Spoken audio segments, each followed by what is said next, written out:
when I'm creating something, I want to find out what is it I'm creating, and I read more about it. And as I'm sort of building up that kind of knowledge, that also infiltrates into the artwork, and that becomes part of that. And eventually I end up with a portrait that has a story about the flowers, and that sort of leads on to a whole persona that I create, a woman with a name, and with a lesson, an uplifting human lesson that I sort of want to send out to the world.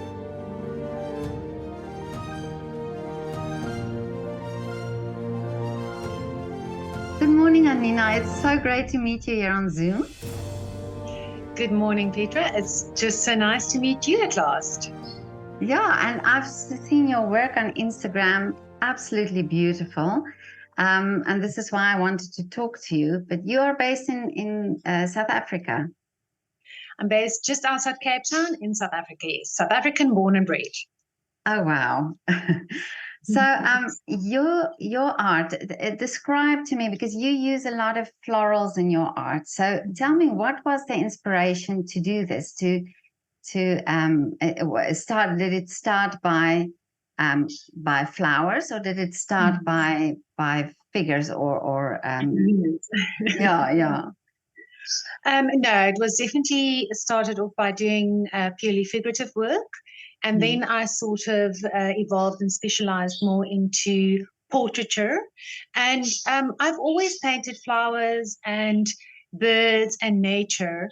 But about 2.5 years ago, I decided to incorporate the two passions, as you might call it. And this evolved into this new style of what I call a floral portrait, where you combine both the face and the floral inlays. So do you take a real person, if I can say it like this, or your humans? Are they just in your imagination, or are they actually people? Some of them are actually people. When I started out my career about 16 years ago, I took all my own photographs, used family, friends, etc., etc. These days, I use a combination of free images that you can use as an artist. That you can use as a model, or sometimes I do use models. People that I actually know. Oh, okay. It's a combination, yes. And then the florals that you use with them, what is there something in a face or something in a human that makes you choose a specific flower? Yes, I would say, well, there's something in the face that makes me choose the face. Let's start there. So, as you would have noted, most of my portraits are women. And I concentrate on what you would call the female gaze. So they are mostly looking at you. They are interacting with you. So I look for a strong face and something that conveys an emotion. So that is my starting point. And then when I look at the face, I sort of something in that connects with me, and I suppose you call it artistic intuition or inspiration. And I would say, well, listen, what flower does this face bring to mind? And from there on, I would work on the pattern, combine florals, combine colors. So it's also a multifaceted process. That's so amazing. I just really, I love it. And for me, it's almost as if you look at the pictures, it does match, it brings that flower. But now, did you have to study flowers? Did you have to really, you said previously you painted florals and nature and so on. So did you really study the different types of flowers, or some flowers are just also your artistic expression? I think that learning curve came hand in hand. I love nature. I live in a house that has a very, very large garden. I actually live in my grandfather's house, and it has a beautiful garden. So I'm surrounded with greenery every day. And then when I started doing indigenous flowers and birds of South Africa, as soon as I started drawing one or painting one, I had to go and look, what is the name of this bird? Where does it reside? What is its habitat? It's the same with the flowers. When does it flower? Where do you find it in South Africa? And now when I paint these floral artworks, if I'm painting a lily, I would go and see how many types of lilies do you find? What type of lily is yellow, and what does it signify in certain cultures? What kind of stories do you find these lilies in? Does it have a mythological or historical root? So along with painting, I also love reading. So it sort of goes hand in hand. When I'm creating something, I want to find out what is it I'm creating, and I read more about it. And as I'm sort of building up that kind of knowledge, that also infiltrates into the artwork, and that becomes part of that. And eventually I end up with a portrait that has a story about the flowers, and that sort of leads on to a whole persona that I create. A woman with a name, and with a lesson, an uplifting human lesson that I sort of want to send out to the world. Well, I saw when I look at your paintings, and I thought about that as well, is that you are looking double, really, because you look at the face, but you also look at the flowers, and but for you, was this something that you realized then when you started doing it, that people will, that it's a sort of a double vision type of thing? No, I didn't realize it until a friend of mine came to drink coffee, and she's also an artist, and she said to me, this work is very intriguing because you look and then you look again and you keep on looking. There's always something new to find. So if you see, first you'll see the whole, and then as soon as you go closer, you'll always find something that's there that you haven't seen before. And I think the way that I apply my medium also helps with that, because it's a combination of both oil paint and pen.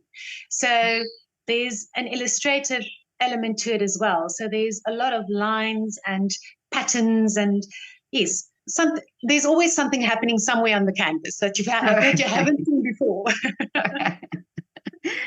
But now, as a child, were you interested in art? Did you also draw and paint as a child?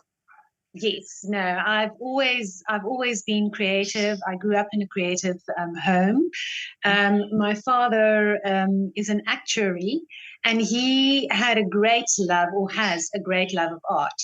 And he used to give financial advice to artists, and then he would go and visit their studio. So he would drag me along. So, as a child, I went to go and visit Sizzle Scottness' studio, and then while sort of visiting, my father would acquire some of the beautiful artworks. So there was always art, culture, theater interwoven in my upbringing. So I'm very grateful and thankful to my parents for giving me that sort of rich background. And that led to studying graphic design, obtaining a degree in that, and going into that industry for a while. And then when I settled down and we decided to start a family, I ventured into fine art, and that's what I've been pursuing for the last couple of years.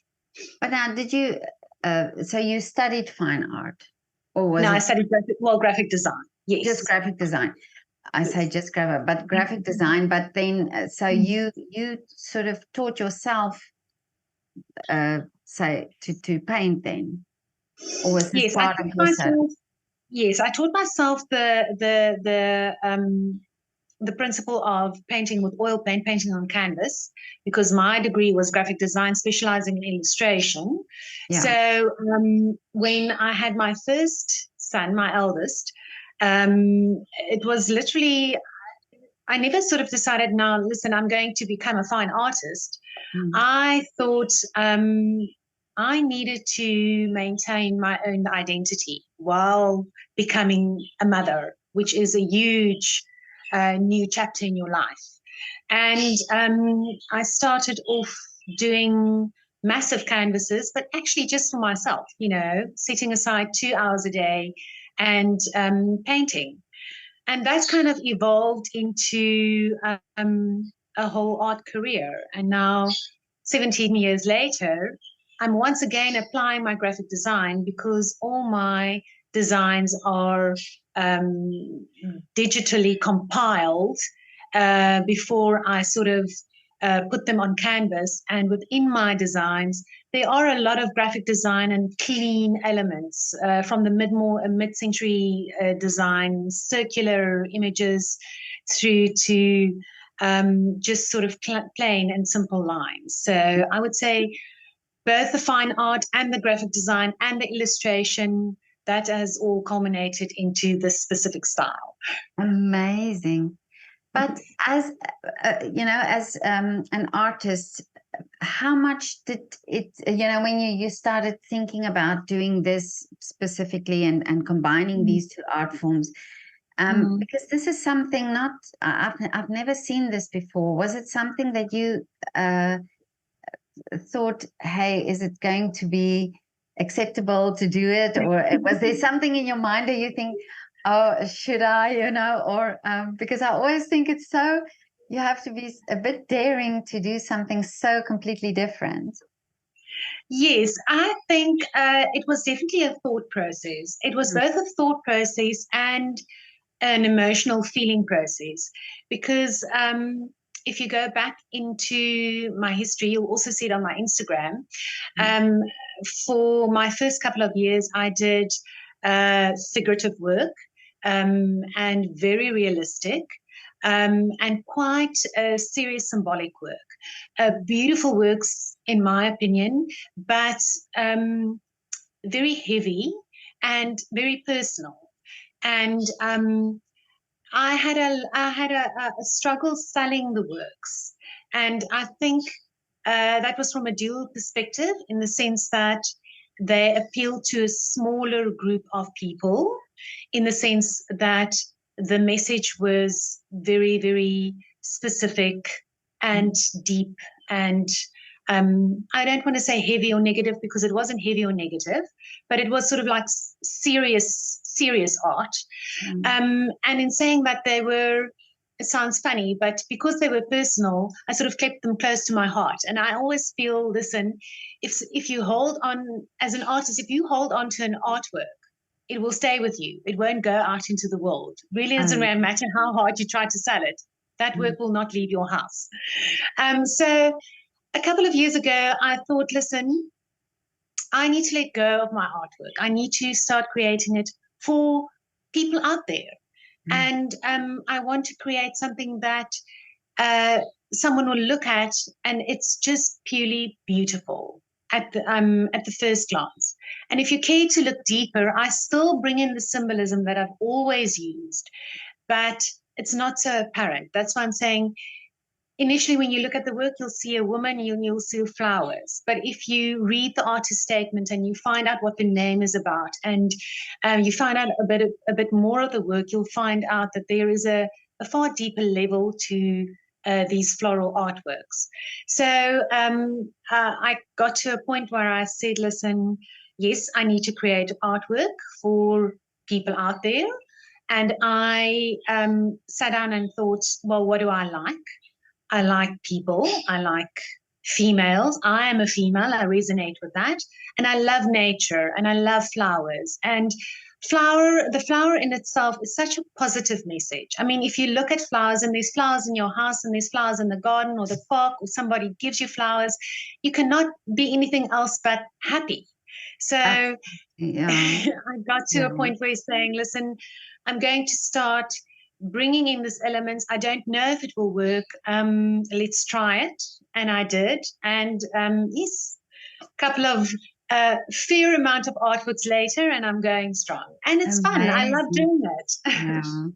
But how amazing, because I love these stories always when artists do this, really just put something out there that is daring, and that is not so conventional, that everybody does it. And and then it turns out so amazing. But now you said that you write an artist statement with your work. Your work is an expression itself, you know, of how you express yourself. Do you find it easy to word it? You know, Sometimes, yeah, but sometimes not. Okay. Sometimes I find it easy to express what the journey is, because the artist statement is basically the journey that I'm on while creating the artwork. What am I feeling? What is the the emotion that's coming to the forefront while I am creating this person on the canvas? And it would be anything from this woman is strong to this woman reminds me of the stars to this woman reminds me of courage or of softness or of being vulnerable. And that's what the artist statement is about, is what am I feeling? And that is why I always try to write something with the artwork, because I myself love learning what is it that I'm looking at here. What I like what I'm seeing, I love what I'm seeing, but I want to find out more. And it's so fantastic when you read it and you think, oh, that's exactly what I'm feeling, or that's exactly what I'm seeing, or I'm actually seeing this, but then I'm seeing something else as well. And that's the magic of art, is that I, the artist, create it, but then I send it out into the world, and whoever's looking at it, it becomes their art. Yeah. It becomes a part of them. And that's the magic of art. Yeah, because then it attracts somebody, you know, or it's and that person has their own sort of story that they see. How amazing! Yeah. Yes. And I find the fact that you use women and the flowers, it's so wonderful in this time where you almost think it's this feminine energy or this femininity. This you do it in such a beautiful way, you know. So I love that you do Thank that. you. Thank you. Yes. No, I mean, the woman is a symbol to me of bringing forth life, and nature is a symbol of bringing forth life. I mean, that's why we call nature Mother Nature. And nature, the word nature is derived from the Latin word natura, which means to give birth. So, I mean, we are constantly living within a natural world that every year there's a birthing cycle of spring, summer, winter, autumn. So there's birth and life, and a never-ending cycle, and we human beings are part of that race, part of that cycle. That's so true. Wow. But listen, do you do commissions? Do people come to you and say, "Listen, I want to be a subject of your painting," or can you, can you put me in with flowers? I have done commissions, but I have to admit, Petra, they are difficult because they're also personal. So a commission is, I would say, is a journey. I especially if someone would say, "Listen, I want my own face within the portrait." So I always give an in-depth interview as to what exactly do you want. If someone says to me, "Listen, I want a commission. I like I like an African woman because I know why you're using them," then of course I will do a commission, and they will say to me, "I like these colors and these type of flowers." That's a little bit easier. But doing a commission that's very personal, as in a personal face, that's difficult. But nothing is impossible. Okay. Yeah, I can imagine, because you have to feel it too. Yes, you have to feel it. And with any kind of commission, I feel that's an incredible responsibility, because you want to be able, as an artist, to portray exactly what is it that person wants to see every time they look at that commission. And you want to give that, you want to portray that in a perfect way that will be everlasting. Every time they pass that work, they will feel that element of joy and satisfaction. No, that's true. I can completely understand that, and sort of that pressure on you Yeah. accomplish that then. But you Exactly. mentioned about the African women. What is it about the African women why you use? Um, Well, I live in South Africa. That Yeah. is part of the African continent, and I am African. And I celebrate that by using my beautiful African women. I don't use them exclusively. I use all kind of subjects. I've used men as well, but the a beautiful African women, to me, is a symbol of the country that I live in and the continent that I live in. And I infuse them with a jungle of flowers that symbolizes to me our sort of melting cultural pot of our rainbow nation that Yeah. is South Africa. We really Mm. are a varied nation with lots of different elements and lots of problems, but there's an optimism here and an energy that I always try to bring to my beautiful African portraiture. Oh, that's wonderful. And they are African women are strong, and they are so Yeah. multifaceted. Yeah. Yes. Yeah. Well, we women are strong. Absolutely. But you Yes. said you do men as well, and Yes. Yes, mm, definitely. I just find that my base of clientele are mm. female. Oh, okay, yeah.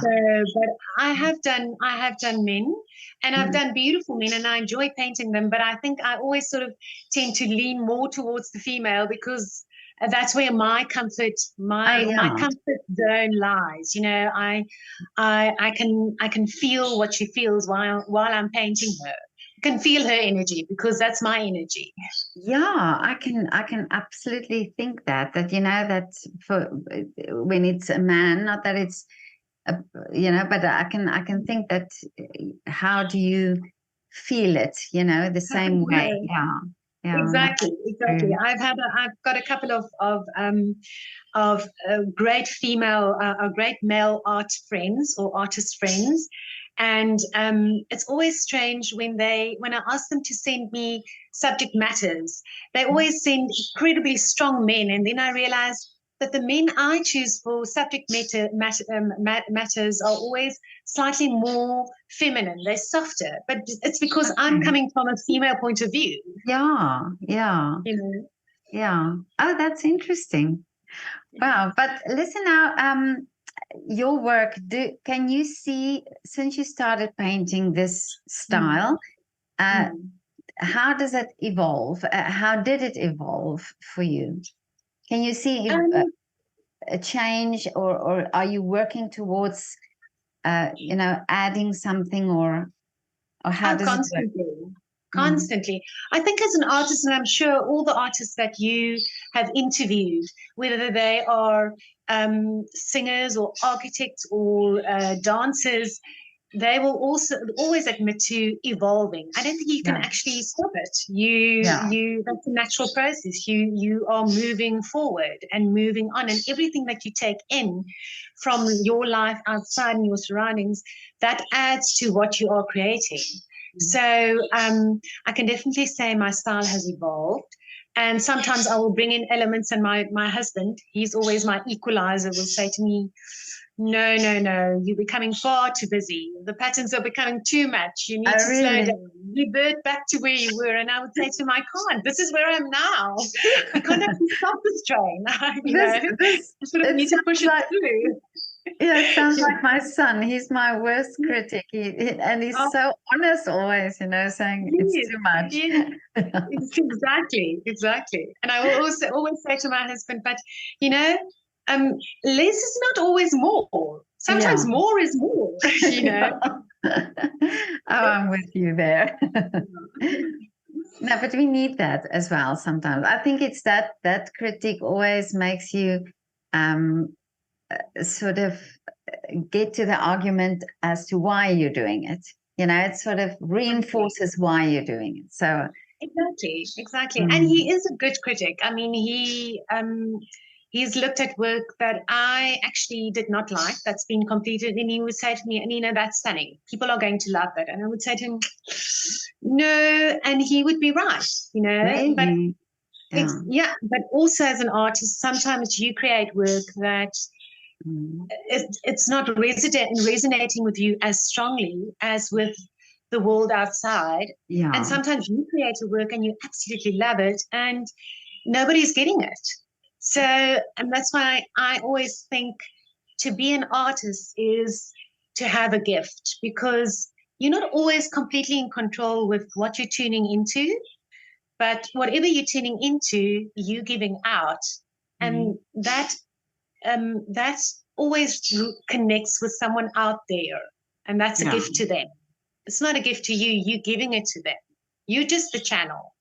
Exactly. And I think if we make peace with the fact that what we do will not be for everyone, it's just what it is. I think all artists need to, you inevitably grow a thick skin. Yeah. No, that's true. But now, tell me, Anina, what? Yeah. I just want to. Oh, I've got a phone call. I just want to. There you go. Sorry. Yeah. No. Anina, tell me now, what is the wish for the future? What are the wishes for the future for you? Petra, I think my wish has always been the same, is that when I create a work of art and I send it out into the world, that I know I'm creating it for someone. I don't know who that person is, but whoever the work is seen by, or whoever acquires the work, that work will uplift them on a daily basis. Because, life is hard, and there isn't a single person that does not have a worry. It doesn't really matter what your worry is. But as soon as you pass the work, that you will find a moment of joy and peace and reprieve and positivity to go on. How beautiful. Yeah. And this is what art brings, that, and I agree with you that for that one person that it means something to. Yes, and I think that's the gift of social media as well, is that there is so much in the world that you can be dragged down by. And especially in the world that we live in, there's so much negativity and worries and hate and criticism. And it's here that we artists have a voice, not just of upliftment, but of change. Yeah. And we need to use that voice, whatever our art form is, to bring that change. No, I totally agree with you, and I think it's art. That's the great importance of art, and this is why art should be valued. For that specific sense. I think that for that, and I think that's why art will always have a place in the world, and has had for ever since art has been created, thousands of years ago. No, that's true. But Anina, it was so lovely to talk to you. You're as beautiful as your paintings. Really, it was lovely meeting you as well. Yeah, your energy is so absolutely wonderful. And well, I hope to one day meet you in person when I come to Cape Town. I would love to see your paintings. Do you exhibit regularly? Yes, I have a couple of galleries that my work is at. I have Art at Africa in Cape Town, they're in the waterfront, and I have Man's Gallery in Franschhoek. And then I have Atelier Louis, they're in Belgium.